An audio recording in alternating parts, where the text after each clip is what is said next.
കൂടുമാ മരുപ്പച്ച തേടി തേടി ഉരുകും വേനൽ തീരങ്ങളിൽ മരുപ്പച്ച തേടി തേടി ഉരുകും വേനൽ തീരങ്ങളിൽ തളരുന്ന നേരം കരുത്തേകുവാൻ പാതയമായി പൊഴിയും ദൈവസ്നേഹത്തിൻ ജീവാമൃതം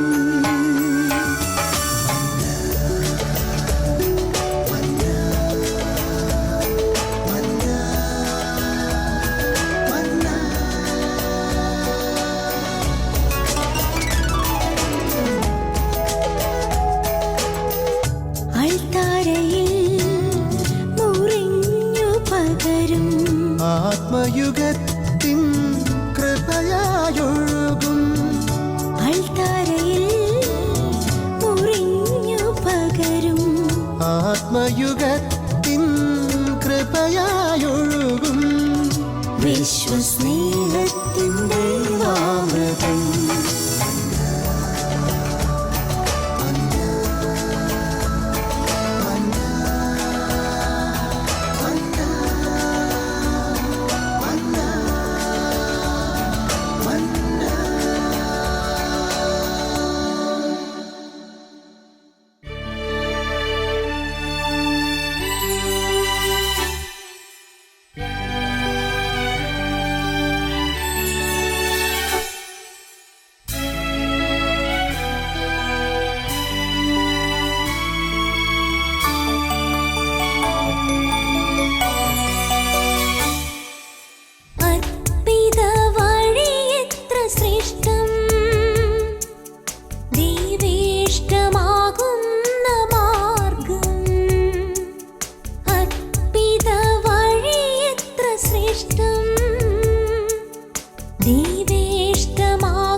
ഹാലേലൂയ.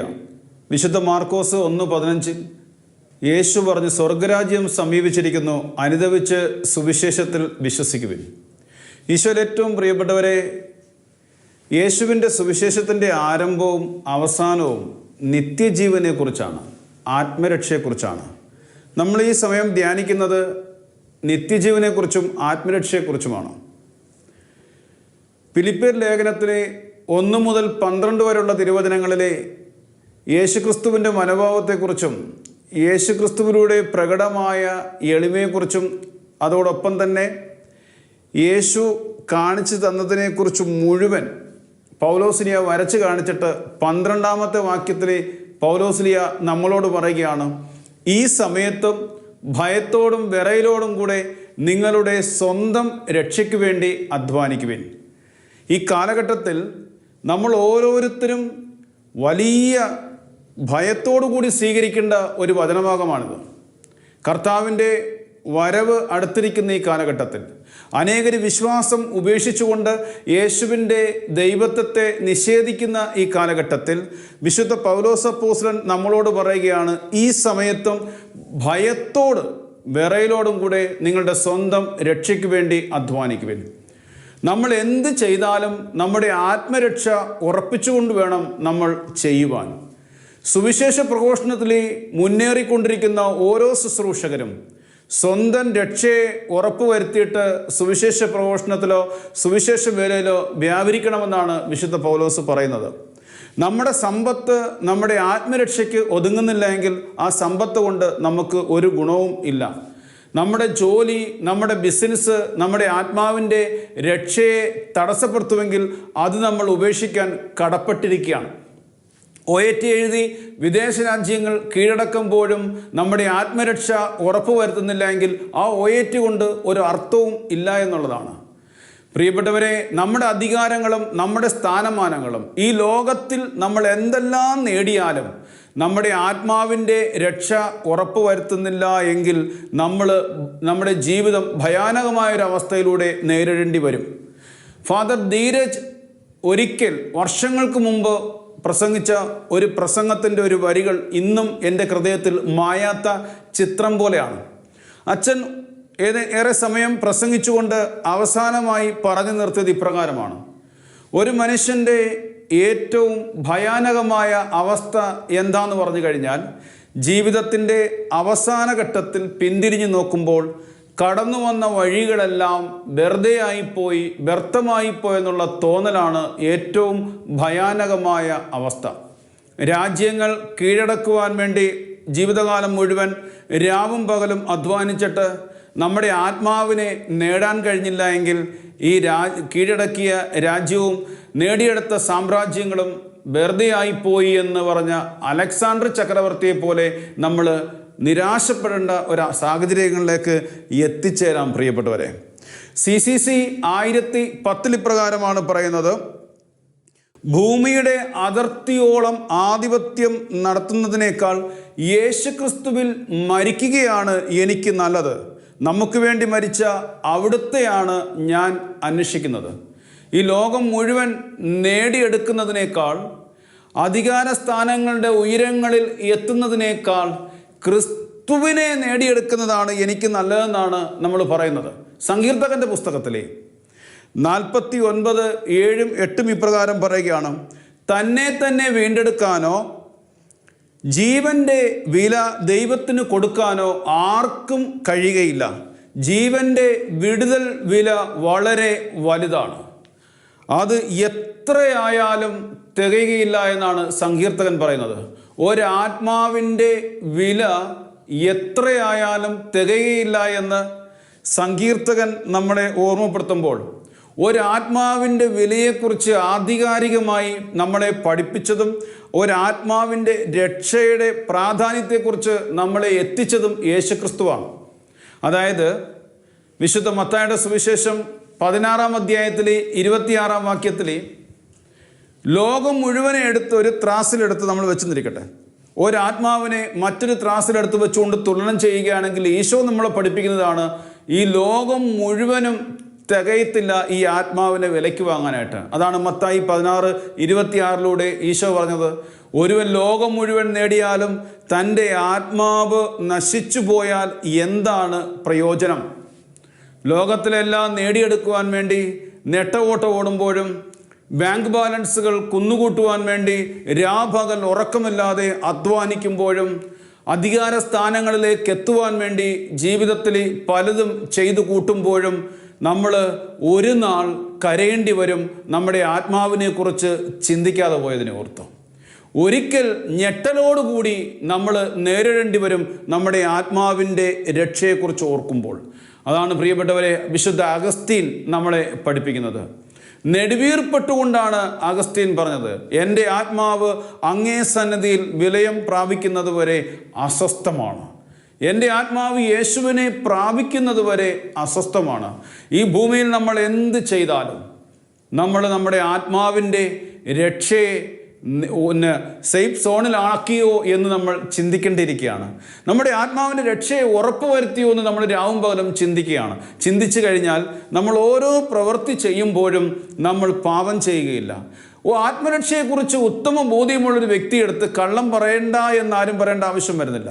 ആത്മാവിൻ്റെ രക്ഷ ഉറപ്പുവരുത്തിയ ഒരു വ്യക്തിക്ക് ദാമ്പത്യ ജീവിതത്തിൽ അവിശ്വസ്തത കാണിക്കാൻ ആർക്കും പറ്റുകയില്ല. ആത്മാവിൻ്റെ രക്ഷയെക്കുറിച്ച് രാവും പകലും ചിന്തിക്കുന്ന ഒരു വ്യക്തിക്ക് ബിസിനസ്സിൽ കള്ളത്തരം കാണിക്കാൻ പറ്റുകയില്ല. അനേകരുടെ കണ്ണുനീര് നമ്മുടെ ആത്മാവിനെ ഭാരപ്പെടുത്താൻ അനുവദിക്കുകയില്ല. ആത്മരക്ഷയെ മുന്നിൽ കണ്ടുകൊണ്ടാണ് പൗലോസിനെ പോലെ നമ്മൾ പോകുന്നുവെങ്കിൽ പാപത്തിൻ്റെ മുമ്പിൽ നോ പറയാൻ നമ്മളെ കൊണ്ട് പറ്റും. പാപത്തോട് നോ പറയാൻ നമ്മളെ എളുപ്പമായി സഹായിക്കുന്ന ഒന്നാണ് നമ്മുടെ ആത്മാവിൻ്റെ രക്ഷ. എപ്പോഴും പൗലോസിലെ പറയുകയാണ്, ഭയത്തോടുകൂടി വേണം നിങ്ങളുടെ ആത്മാവിനെ നോക്കിക്കാണുവാനായിട്ട്. നമ്മുടെ ശരീരത്തിൻ്റെ ജീവൻ നിലനിർത്തുവാൻ വേണ്ടി നമ്മൾ 3 നേരം ഭക്ഷണം കഴിക്കണമെന്ന് നിർബന്ധമൊന്നുമില്ല. ജീവൻ്റെ പുസ്തകത്തിലെ നാൾ തികയ്ക്കുന്നത് വരെ നമ്മുടെ ശരീരത്തിൻ്റെ ജീവൻ നിലനിന്ന് തന്നെ പോകും. നമ്മൾ സ്വന്തമായിട്ട് അത് എടുത്തില്ല എങ്കിൽ നമ്മൾ അധികം കഷ്ടപ്പെടേണ്ട നമ്മുടെ ശരീരത്തിൻ്റെ ജീവൻ നിലനിർത്താൻ വേണ്ടി. എന്നാൽ നമ്മുടെ ആത്മാവിൻ്റെ രക്ഷയെ നിലനിർത്തുവാൻ വേണ്ടി നമ്മുടെ ജീവൻ്റെ ശ്വാസം നിലയ്ക്കുന്നത് വരെ കഠിന അധ്വാനത്തിലൂടെ പോകേണ്ടിയിരിക്കുന്നു. പ്രിയ ദൈവവൈതലേ, നമ്മുടെ രക്ഷ അനുദിനവും അനുനിമിഷവും ഉറപ്പുവരുത്തി വേണം ഓരോ ശുശ്രൂഷകനും, ഓരോ ദൈവമക്കളും, ഓരോ വിശ്വാസിയും മുമ്പോട്ട് പോകാനായിട്ട്. അതായത് വിശുദ്ധരുടെ ചരിത്രം നമ്മളൊന്ന് പരിശോധിക്കുകയാണെങ്കിൽ ആത്മാവിൻ്റെ രക്ഷ നിലനിർത്തുവാൻ വേണ്ടി ശരീരത്തെ രക്തസാക്ഷിത്വത്തിനും പീഡകൾക്കും സഹനങ്ങൾക്കും വിട്ടുകൊടുത്തവരാണ്. യോഹന്നാൻ എണ്ണയ്ക്കകത്തിട്ട് പൊള്ളിച്ചപ്പോഴും യോഹന്നാൻ തിളച്ച എണ്ണയിൽ കിടന്നുകൊണ്ട് ഹല്ലേലൂയ പാടിയെങ്കിൽ യോഹന്നാൻ്റെ ഹൃദയത്തിൽ ആത്മാവിൻ്റെ രക്ഷ വെളിപ്പെട്ടതുകൊണ്ടാണ്.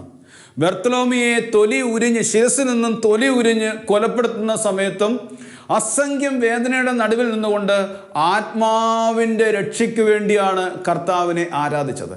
ആദിമസഭയിൽ മതപീഡനം നടക്കുന്ന സമയത്ത് അമ്മമാരുടെ നെഞ്ചിൽ പറ്റിപ്പിടിച്ചിരുന്ന കുഞ്ഞുങ്ങളെ റോമ പട്ടാളക്കാർ വലിച്ച് സിംഹത്തിൻ്റെയും കടുവായുടെയും വായിലേക്ക് വലിച്ചെറിഞ്ഞു കൊടുക്കുമ്പോൾ കുഞ്ഞിനെ കടുവയും സിംഹവും ഭക്ഷിക്കുന്ന സമയത്ത് ഈ അമ്മമാർ, ഈ പിതാക്കന്മാരും സ്വർഗത്തിലേക്ക് ദൃഷ്ടികൾ ഉയർത്തിയിട്ട് സർവശക്തനായ ദൈവത്തെ ആരാധിച്ചത് എന്തിനു വേണ്ടിയാണെന്ന് ചോദിച്ചാൽ, ഈ ഭൂമിയിലെ ജീവിതം ക്ഷണികമാണ്, അല്പനാളത്തേക്ക് മാത്രമേ ഉള്ളൂ.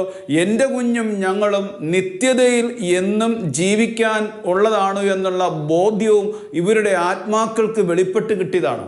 റാണി മരിയയുടെ ശരീരത്തിൽ 54 കുത്തുകൾ കുത്തി. ആന്തരിക അവയവങ്ങൾ, ശാരീരിക അവയവങ്ങൾ കഷണം കഷണമായിട്ട് സമഞ്ജർ സിംഗ് കൊത്തിയെറിഞ്ഞ് വണ്ടിയുടെ വെളിയിലേക്ക് വലിച്ചെറിയുമ്പോഴും ജീവൻ്റെ ശ്വാസം നനയ്ക്കുന്നതിന് മുമ്പ് റാണി മരിയ യേശുവിനെ ആരാധിച്ചത് അവിടെ അനുനിമിഷവും ജീവിക്കാൻ വേണ്ടിയാണ്. പ്രിയപ്പെട്ടവരെ, ശരീരത്തിന് പീഡനമേറ്റ ക്രിസ്തുവിൻ്റെ മനോഭാവം നിങ്ങൾക്ക് ആയുധമായിരിക്കട്ടെ എന്നാണ് 1 പത്രോസ് 4:1 നമ്മളോട് പറയുന്നത്. ശരീരത്തിൽ പീഡനമേറ്റവൻ പാപത്തോട് വിട പറഞ്ഞിരിക്കുകയാണ്. ശരീരത്തിൽ പീഡനമേറ്റ ക്രിസ്തുവിൻ്റെ മനോഭാവം നമ്മുടെ ആത്മാവിലേക്ക്, നമ്മുടെ ഹൃദയത്തിലേക്ക് വന്നു കഴിഞ്ഞാൽ നമ്മളും പാപത്തോട് വിട പറയും എന്നുള്ളതുമാണ് യാഥാർത്ഥ്യം. ഓർത്തുകൊള്ളുക പ്രിയപ്പെട്ടവരെ, ശരീരത്തിൻ്റെ പീഡകൾ നമ്മുടെ ആത്മാവിൻ്റെ രക്ഷയെ ഉറപ്പിക്കത്തതേ ഉള്ളൂ. എന്നാൽ ശരീരനിമിത്തം, പാപനിമിത്തത്തിലേക്ക് നമ്മൾ പോയാണെങ്കിൽ നമ്മുടെ ആത്മാവിൻ്റെ നാശത്തിലേക്ക് നമ്മളെ കൊണ്ടെത്തിക്കാൻ സാധ്യതയുണ്ട്. 1 തെസ്സലോനി 4-ാം അധ്യായത്തിലെ 3 മുതലുള്ള തിരുവചനത്തിൽ പറയുകയാണ്, നിങ്ങളുടെ വിശുദ്ധീകരണമാണ് ദൈവം അഭിലഷിക്കുന്നത്. അസന്മാർഗ്ഗതയിൽ നിന്നും നിങ്ങൾ ഓരോരുത്തരും ഒഴിഞ്ഞു മാറണം. നിങ്ങൾ ഓരോരുത്തരും സ്വന്തം ശരീരത്തെ വിശുദ്ധിയോടും മാന്യതയോടും കാത്തു സൂക്ഷിക്കേണ്ടത് എങ്ങനെയെന്ന് നിങ്ങൾ അറിയണം. ദൈവത്തെ അറിയാത്ത വിജാതീരെ പോലെ നിങ്ങൾ കാമവികാരങ്ങൾക്ക് വിധേയരാകരുത്.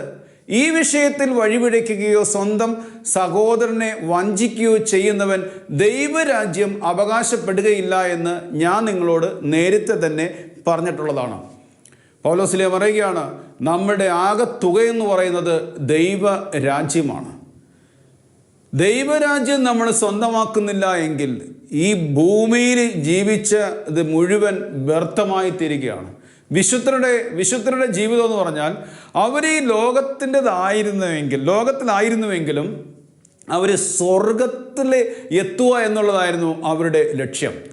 ലോകത്തിലായിരുന്നിട്ടും ലോകത്തിൻ്റെതാക്കാതെ ദൈവത്തെ സ്വന്തമാക്കിയിട്ട് സ്വർഗത്തിൽ എത്തിച്ചേരുന്നവരാണ് വിശുദ്ധർ എന്ന് പറയുന്നത്. പ്രിയപ്പെട്ടവരെ, ഇവിടെ വിശുദ്ധർ തൻ്റെ ശരീരം പീഡാസഹനത്തിനും പീഡനങ്ങൾക്കും വിട്ടുകൊടുത്തുകൊണ്ട് അവരുടെ ആത്മാവിനെ പ്രാപിക്കുവാൻ വേണ്ടി വെമ്പൽ പ്രാപിച്ചതുപോലെ നമ്മൾ ഓരോരുത്തരും ഈ ഭൂമിയിലായിരിക്കുമ്പോഴും നമ്മുടെ ശരീരത്തിൽ അനുഭവപ്പെടുന്ന സഹനങ്ങൾ, രോഗങ്ങൾ, പീഡകൾ, പ്രലോഭനങ്ങളെല്ലാം ക്രിസ്തുവിനോട് ചേർന്ന് ക്രിസ്തുവിൽ ഐക്യപ്പെട്ടുകൊണ്ട് നമ്മൾ ക്രിസ്തുവിനെ പ്രാപിക്കുക എന്ന് മാത്രമേ ഉള്ളൂ നമ്മളുടെ ലക്ഷ്യം.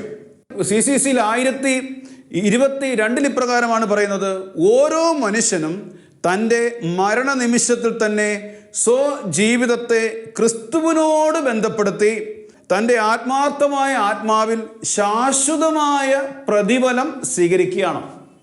ഒരു മനുഷ്യൻ്റെ മരണനേരത്താണ് അവൻ്റെ യഥാർത്ഥമായ ഭൂമിയിലുള്ള ജീവിതത്തിൻ്റെ നന്മയും തിന്മയും വേർതിരിച്ച് കാണിച്ചു തരുന്നത്. എന്തിനു വേണ്ടിയാ? തൻ്റെ ശാശ്വതമായ ആത്മാവിൻ്റെ പ്രതിഫലം സ്വീകരിക്കാൻ വേണ്ടിയാണ് ഈ ഭൂമിയിൽ അവൻ ഒരുങ്ങുന്നത്. എന്നിട്ട് പറയുകയാണ്, ഒരു ശുദ്ധീകരണ പ്രക്രിയയിലൂടെയോ നേരിട്ടോ നിത്യസൗഭാഗ്യത്തിലേക്ക് എത്തുന്നു, അല്ലെങ്കിൽ ശാശ്വതമായ നിത്യ ശിക്ഷയിലേക്കും. എന്താണ് ശുദ്ധീകരണ പ്രക്രിയയിലൂടെ എന്ന് പറഞ്ഞാൽ? സഭ നമ്മളെ പഠിപ്പിക്കുന്നത്, ഒരു മനുഷ്യൻ മരിക്കുമ്പോൾ ഒന്നി നേരിട്ട് നിത്യസൗഭാഗ്യത്തിലേക്ക് പോകുന്നു, അല്ലെങ്കിൽ ശുദ്ധീകരണ സ്ഥലം വഴി സ്വർഗത്തിലേക്ക് പോകുന്നു. ഈ ഭൂമിയിൽ പരിപൂർണ വിശുദ്ധി പ്രാപിച്ചില്ല എങ്കിൽ ഞാനും നിങ്ങളും ഈ ഭൂമിയിൽ ജീവിക്കുന്നിടത്തോളം കാലം പൂർണ്ണമായ വിശുദ്ധിയിലല്ല എങ്കിൽ മരിക്കുന്നതെങ്കിൽ ശുദ്ധീകരണ സ്ഥലം വഴിയേ ഞാനും നിങ്ങളും സാധാരണ വിശ്വാസികളും പോവുള്ളൂ. എന്നാൽ പരിപൂർണ വിശുദ്ധി വഴി പ്രാപിച്ചത് വഴി, യേശുക്രിസ്തുവിനെ കാത്തിരിക്കുന്നത് വഴി സ്വർഗത്തിലേക്ക് പോകാൻ പോകുന്ന ഒരു ആത്മാവിനെ കൂട്ടിക്കൊണ്ടു പോകുവാൻ ആരൊക്കെയാണ് ഈ ഭൂമിയിലേക്ക് ഇറങ്ങി വരുന്നതെന്ന് നമ്മൾ തിരിച്ചറിയണം. പരിപൂർണ വിശുദ്ധി വഴി നിത്യമണവാളനെ സ്വീകരിക്കാൻ കാത്തിരിക്കുന്ന, ആകാംക്ഷയോടെ കാത്തിരിക്കുന്ന ഒരു ആത്മാവിനെ കൂട്ടിക്കൊണ്ടുപോകുവാൻ പരിശുദ്ധ അമ്മയും സകല വിശുദ്ധരും മാലാഖമാരും രക്തസാക്ഷികളും തക്ഷണം ഭൂമിയിലേക്ക് ഇറങ്ങുമെന്നാണ് സഭ നമ്മളെ പഠിപ്പിക്കുന്നത്. CCC 1021 പറയുകയാണ്, നീ ഈ ലോകത്തിൽ നിന്നും തിരിച്ചു പോകുമ്പോൾ പരിശുദ്ധ മറിയവും മാലാഖമാരും എല്ലാ വിശുദ്ധരും നിന്നെ കണ്ടുമുട്ടുവാൻ ഇടയാകട്ടെ. നിന്റെ രക്ഷകനെ മുഖത്തോട് മുഖം നോക്കി ആരാധിക്കുവാനും ധ്യാനിക്കുവാനും ദൈവം നിനക്ക് കൃപ തരുമാർ ആകട്ടെ. ഓർത്തോളൂ പ്രിയപ്പെട്ടവരെ, അതാണ് വിശുദ്ധര് മരിക്കുന്ന സമയത്ത്, രക്തസാക്ഷികൾ ക്രിസ്തുവിന് വേണ്ടി രക്തം ചിന്തുന്ന സമയത്ത് തക്ഷണം പരിശുദ്ധ മറിയം അവിടെ ഇറങ്ങുകയാണ്. തക്ഷണം വിശുദ്ധർ അവിടെ ഇറങ്ങിയാണ്. രക്തസാക്ഷികളെ കൂട്ടിക്കൊണ്ടുപോകാൻ ഒരു കണം രക്തസാക്ഷികൾ ഭൂമിയിലേക്ക് ഇറങ്ങിയാണ് അവരെ കൂട്ടിക്കൊണ്ടുപോകാനായിട്ട്. വിശുദ്ധ ആഗ്നസിന് യേശുക്രിസ്തുവുമായിട്ടുള്ള വിവാഹ ഉടമ്പടി ചെയ്തൊരു പെൺകുട്ടിയായിരുന്നു സുന്ദരിയായ വിശുദ്ധ ആഗ്നസ്. റോമൻ യുവാക്കൾ മുഴുവൻ ആഗ്നസിനെ വശീകരിക്കുവാൻ വേണ്ടി നിരന്തരം പിറകെ നടക്കുമായിരുന്നു. ആഗ്നസ് അനുദിനവും പറയുമായിരുന്നു, ഞാൻ എൻ്റെ ജീവിതം എൻ്റെ ക്രിസ്തുവുമായിട്ടൊരു ഉടമ്പടി ചെയ്തിരിക്കുകയാണ്. ആഗ്നസിനെ വശീകരിക്കുവാൻ വേണ്ടിയുള്ള ശ്രമങ്ങൾ പരാജയപ്പെടുന്നു. ആഗ്നസിനോട് പ്രതികാരം ചെയ്യുവാൻ വേണ്ടി അന്നത്തെ റോമ ഗവർണറോട് ആഗ്നസിനെ ഒറ്റിക്കൊടുക്കുകയാണ്, ഇവളൊരു ക്രിസ്ത്യാനിയാണു എന്ന്. റോമ ഗവർണർ ആഗ്നസിനെ വരുത്തിയിട്ട് പറയുകയാണ്, നീ ഈ ബിംബത്തെ ആരാധിക്കുന്നു. ആഗ്നസ് പറയും, ഞാൻ ഈ ബിംബത്തെ ആരാധിക്കുകയില്ല, എൻ്റെ ദൈവവും എൻ്റെ രക്ഷകനും എൻ്റെ കർത്താവായ യേശുവാണ്. രാജാവ് ഇപ്രകാരം പറയുന്നു, നിന്നെ ഞാൻ കല്യാണം കഴിച്ചു, എൻ്റെ ഭാര്യയാക്കി രാജ്ഞിയായി നിനക്ക് വാഴാം. ആഗ്നസ് പറയുകയാണ്, ക്ഷമിക്കണം, ഞാൻ എൻ്റെ കർത്താവുമായി എൻ്റെ വിവാഹ നിശ്ചയം നടത്തിയിരിക്കുകയാണ്, ഒരു ഉടമ്പടി ചെയ്തിരിക്കുകയാണ്. എൻ്റെ ശരീരത്തെ ഒരിക്കലും ഞാൻ ഈ ലോകത്തിൽ മലിനപ്പെടുത്തുകയില്ല. രാജാവിന് അരിശ്യം പൂണ്ടിട്ട് രാജാവ് ഇപ്രകാരമാണ് പറഞ്ഞത്, പ്രിയപ്പെട്ടവരെ, ആഗ്നസിനെ ആർക്ക് വേണമെങ്കിലും വേശ്യാവൃത്തിയിലേക്ക് വലിച്ചടയ്ക്കാം. ഫുൾ സ്വാതന്ത്ര്യം. ഈ യുവാക്കന്മാർക്കെല്ലാം വളരെ സന്തോഷമായി ഈ കൽപ്പന കേട്ടപ്പോഴത്തേന്. എന്നാൽ ആഗ്നസ് പറഞ്ഞതെന്നറിയോ, ഞാൻ എൻ്റെ ഈശോയ്ക്ക് എൻ്റെ ശരീരം നിത്യമായി സമർപ്പിച്ചിരിക്കുന്നത് കൊണ്ട് എൻ്റെ ശരീരത്തിൽ മലിനമേൽക്കാതെ കാത്തുപാലിക്കാൻ എൻ്റെ കർത്താവിന് കഴിയുമെന്ന് ഞാൻ വിശ്വസിക്കുന്നു. ആഗ്നസിനെ പരസ്യമായി വസ്ത്രം മാറ്റുവാൻ വേണ്ടി രാജാവ് കൽപ്പന പുറപ്പെടുവിച്ചപ്പോൾ ഒരു മനുഷ്യൻ ചെന്ന് ആഗ്നസിൻ്റെ വസ്ത്രം ഉരിഞ്ഞു മാറ്റുവാൻ നേരത്ത് സ്വർഗത്തു നിന്നും തക്ഷണം ഒരു മിന്നൽ ഇറങ്ങി വരികയും അവിടെ ഉണ്ടായിരുന്ന ജനം ചെതറി വീണ് ഓടി. പ്രിയപ്പെട്ടവരെ, ഒരു യുവാവ് ആസക്തിയോടെ ആഗ്നസിനെ നോക്കാനായിട്ട് പോകുമ്പോൾ ആ മനുഷ്യൻ്റെ കണ്ണുകളിലേക്ക് ഒരു മിന്നൽ ഇറങ്ങി വന്നു, അന്ധനായി പോയി തപ്പിത്തടഞ്ഞു. ജനമെല്ലാം ചെതറി വീണ് ഓടി. വസ്ത്രം ഉരിഞ്ഞു മാറ്റാൻ ചെന്ന മനുഷ്യൻ പെട്ടെന്ന് നിലവിളിച്ചുകൊണ്ട് ചിതറി വീണ് ഓടി. ഒടുവിൽ രാജാവ് കൽപ്പിച്ചു ആഗ്നസിൻ്റെ തല വെട്ടിക്കൊല്ലുക എന്ന്. അങ്ങനെയാണ് ആഗ്നസ് മരിക്കുന്നത്. പ്രിയപ്പെട്ടവരെ, ആഗ്നസിൻ്റെ ചരിത്രം ഇങ്ങനെ എഴുതിയിരിക്കുന്നു. ആഗ്നസ് മരിക്കാൻ പോകുന്ന ആ സമയത്ത് പരിശുദ്ധ മറിയവും സകല വിശുദ്ധരും രക്തസാക്ഷികളും തക്ഷണം അവിടെ ഇറങ്ങി ആഗ്നസിനെ അകമ്പടിയോടുകൂടെ സ്വർഗത്തിലേക്ക് കൂട്ടിക്കൊണ്ടുപോയി. അതാണ് വിശുദ്ധ ആഗ്നസിൻ്റെ ചരിത്രം. അതാണ് പരിപൂർണ വിശുദ്ധി പ്രാപിക്കുന്ന ഒരു വ്യക്തിയെ തനിച്ചല്ല സ്വർഗത്തോട്ട് പോകുന്നത്. നമുക്ക് മുമ്പേ സ്വർഗത്തിലേക്ക് കടന്നുപോയ അസംഖ്യം വിശുദ്ധാത്മാക്കൾ നമ്മളെ കൂട്ടിക്കൊണ്ടുപോകാനായിട്ട് വരും. എന്നാൽ ശുദ്ധീകരണ സ്ഥലത്തേക്ക് പോകുന്ന ആത്മാക്കളെ കൂട്ടിക്കൊണ്ടു പോകുമെന്ന് എനിക്കറിയത്തില്ല. കാരണം പ്രിയപ്പെട്ടവരെ, അത് പരിശുദ്ധ മറിയം ആത്മാവിൻ്റെ കൂടെ ആയിരിക്കാം. ഞാൻ നിങ്ങളോട് പറയട്ടെ, യേശു പറഞ്ഞു മത്തായിയുടെ സുവിശേഷത്തിലെ, എൻ്റെ സ്വർഗസ്ഥനായ പിതാവ് പരിപൂർണനായിരിക്കുന്നത് പോലെ നിങ്ങളും പരിപൂർണരായിരിക്കുമെന്നാണ് കർത്താവ് നമ്മളെ പഠിപ്പിക്കുന്നത്. അതുകൊണ്ട് ഇതെല്ലാം നമ്മൾ ചെയ്യുമ്പോഴും, നമ്മൾ ഓരോ പ്രവൃത്തി ചെയ്യുമ്പോഴും ഇത് നമ്മുടെ ആത്മരക്ഷയ്ക്ക് ഒതുങ്ങുന്നുണ്ടോ എന്നുള്ളതാണ് നമ്മൾ ചിന്തിക്കേണ്ടത്. നമ്മുടെ ആത്മരക്ഷയ്ക്ക് ഒതുങ്ങാത്ത എല്ലാ പ്രവൃത്തികളും വ്യർത്ഥമാണ്. ആത്മാവിൻ്റെ രക്ഷയെ മുന്നിൽ കണ്ടുകൊണ്ട് വേണം സുവിശേഷം പ്രഘോഷിക്കാൻ. ആത്മാവിൻ്റെ രക്ഷയെ ഉറപ്പുവരുത്തിയിട്ട് വേണം ബിസിനസ് ചെയ്യാൻ. ആത്മാവിൻ്റെ രക്ഷയെ ഉറപ്പുവരുത്തിയിട്ട് വേണം ബന്ധങ്ങളെ ബിൽഡ് ചെയ്യാൻ. ആത്മരക്ഷയ്ക്ക് ഒതുങ്ങാത്തതാണെങ്കിൽ കുറച്ച് നാളത്തേക്ക് ഫേസ്ബുക്കൊക്കെ ക്ലോസ് ചെയ്യുക എന്നുള്ളതാണ്. വാട്സപ്പൊക്കെ കുറച്ച് നാളത്തേക്ക് മാറ്റിവെക്കുക. ബന്ധങ്ങൾ കുറച്ച് കാലത്തേക്ക് ബ്ലോക്ക് ചെയ്യുക. നമ്മളെ അസ്വസ്ഥപ്പെടുത്തുന്ന, നമ്മുടെ കർത്താവുമായിട്ടുള്ള ബന്ധത്തിന് തടസ്സമായി നിൽക്കുന്ന, നമ്മുടെ ആത്മാവിൻ്റെ രക്ഷയ്ക്ക് തടസ്സമായി നിൽക്കുന്ന എന്താണ് എന്നുള്ളത് അനുദിനവും പരിശുദ്ധാത്മാവ് നമ്മളോട് സംസാരിക്കും. ചിന്തകളിലൂടെ, ബോധ്യങ്ങളിലൂടെ, വചനത്തിലൂടെ പല രീതിയിൽ സംസാരിക്കും. ആ സമയത്ത് അത് തിരിച്ചറിഞ്ഞുകൊണ്ട് ഉപേക്ഷിക്കാൻ നമ്മൾ കടപ്പെട്ടിരിക്കുകയാണ്. ഇത് നേടിയെടുത്തു എന്ന് ആരും വിചാരിക്കരുതും പ്രിയപ്പെട്ടവരെ. ഓർത്തുകൊള്ളണം, 2000 വർഷങ്ങൾക്ക് മുമ്പ് ക്രിസ്തു കാൽവരിയിലെല്ലാം പരിഹരിച്ചു കഴിഞ്ഞു. സത്യമാണ്. യേശു ക്രിസ്തു എന്നെ സ്വന്തമാക്കിയതും സത്യമാണ്. ഇത് കേൾക്കുന്ന നിങ്ങളും ഇത് പറയുന്ന ഞാനും ഇത് സ്വന്തമാക്കിയോ എന്ന് ഉറപ്പുവരുത്തണം. അതായത് 3-ാം സ്വർഗം വരെ ഉയർത്തപ്പെട്ടു എന്ന് പറഞ്ഞ പൗലോസ് ലോകത്തെ തലകീഴെ മറിച്ചു എന്ന് പൗലോസിനെ നോക്കിയിട്ട് പറഞ്ഞു. 14 ലേഖനങ്ങൾ പൗലോസിൻ്റെ പേരിൽ അറിയപ്പെട്ടു. ഈ പൗലോസിനിയ ഫിലിപ്പിയർ ലേഖനത്തിലേക്ക് വരുമ്പോൾ ഇങ്ങനെ പറയുന്നു, 3-ാം അധ്യായം 12 മുതൽ, ഇതെനിക്ക് കിട്ടിക്കഴിഞ്ഞെന്നോ ഇത് സ്വന്തമാക്കിയെന്നോ തന്നെ അർത്ഥമില്ല. എന്നാൽ ഒരു കാര്യം ഞാൻ ചെയ്യുന്നു, എൻ്റെ പിന്നിലുള്ളവയെ വിസ്മരിച്ചിട്ട് മുമ്പിലുള്ളവയെ ലക്ഷ്യം വെച്ചുകൊണ്ടാണ് ഞാൻ ഓടുന്നത്. യേശു ക്രിസ്തു എന്നെ സ്വന്തമാക്കിയിരിക്കുന്നു. എന്നിട്ട് പൗലോസ്, സഹോദരന്മാരെ, ഞാൻ തന്നെ ഇനിയും ഇത് സ്വന്തമാക്കിയെന്ന് കരുതുന്നില്ല. ഇത് പറയുന്നത് ആരാന്നറിയണം? വിശുദ്ധ പൗലോസാണ്. പൗലോസിനെ കുറിച്ച് നമ്മൾ ശരിക്കും മനസ്സിലാക്കണം. എന്നാൽ ഒരു കാര്യം ഞാൻ ചെയ്യുന്നു, എൻ്റെ പിന്നിലുള്ളവയെ വിസ്മരിച്ചു കളയുന്നു, മുമ്പിലുള്ളവയെ ഞാൻ ലക്ഷ്യം വെച്ച് ഓടുകയാണ്. മുമ്പിലുള്ളവയെ ഞാൻ ലക്ഷ്യം വെച്ച് ഓടുകയാണ്. 14-ാം വാക്യം പറയുകയാണ്, യേശു ക്രിസ്തുവിലൂടെ ഉന്നതത്തിലുള്ള ദൈവത്തിൻ്റെ വിളിയാകുന്ന സമ്മാനത്തിന് വേണ്ടിയാണ് ഞാൻ പ്രയാണം ചെയ്യുന്നത്. ഇത്ര സുന്ദരമായ വചനമാണ്. അപ്പോസ്തലന്മാരുടെ ചരിത്രം പഠിച്ചാൽ, ആദിമസഭ വിശ്വാസികളുടെ ചരിത്രം പഠിച്ചു കഴിഞ്ഞാൽ, വിശുദ്ധ ഗ്രന്ഥത്തിൻ്റെ ചരിത്രത്തിലൂടെ നമ്മളൊന്ന് കടന്നുപോയാൽ, അവരെല്ലാവരും ലക്ഷ്യം വെച്ചത് നിത്യജീവന് വേണ്ടിയാണ്, നിത്യതയ്ക്ക് വേണ്ടിയാണ്. നിത്യതയ്ക്ക് ഒതുങ്ങാത്തതെല്ലാം വ്യർത്ഥമാണ്. അതായത് ഫിലിപ്പിയർ ലേഖനം 2-ാം അധ്യായം 12-ാം വാക്യം ഒരിക്കൽ കൂടെ ഓർമ്മിപ്പിക്കുന്നു, ഈ സമയത്തും നിങ്ങൾ ഭയത്തോടും വിറയലോടും കൂടെ സ്വന്തം രക്ഷയ്ക്ക് വേണ്ടി അധ്വാനിക്കുവിൻ. നമ്മുടെ ഈ ലോകത്തിലെ നമ്മളെ ജീവിക്കാൻ വേണ്ടി എല്ലാം ആവശ്യമാണ്. അതെല്ലാം തരാവുന്ന വാക്ക് തരുന്നതിന് മുമ്പ് ഒരു കാര്യം കൂടെ ഈശോ പറഞ്ഞു. മത്തായി 6:33, ആദ്യം നിങ്ങൾ അവിടുത്തെ രാജ്യവും നീതിയും അന്വേഷിക്കുവിൻ, അതോടൊപ്പം ബാക്കിയെല്ലാം ഞാൻ തന്നിരിക്കും. ഇത് പറഞ്ഞത് കർത്താവാണ്, മനുഷ്യനല്ല. വാഗ്ദാനത്തിൽ വിശ്വസ്തനായവനാണിത് പറഞ്ഞത്.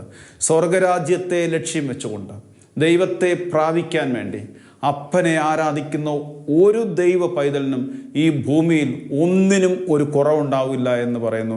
ഇനി കുറവുണ്ടായാൽ തന്നെ അത് നിത്യതയ്ക്ക് വേണ്ടിയുള്ള സമ്മാനമാണ്. ഓ സർവശക്തനായ ദൈവമേ, എൻ്റെ ആത്മാവിനെ അങ്ങയുടെ കരങ്ങളിലേക്ക് ഞാൻ സമർപ്പിക്കുന്നു എന്ന് പറഞ്ഞ യേശുവിൻ്റെ പ്രാർത്ഥനയോട് ചേർന്ന് ഞങ്ങൾ പ്രാർത്ഥിക്കുന്നു. ഇത് കേൾക്കുന്ന എല്ലാ ദൈവമക്കളുടെയും ആത്മാക്കളെ നിത്യതയ്ക്ക് വേണ്ടി ഒരുക്കണമേ എന്ന് പ്രാർത്ഥിക്കുന്നു. ആമേൻ.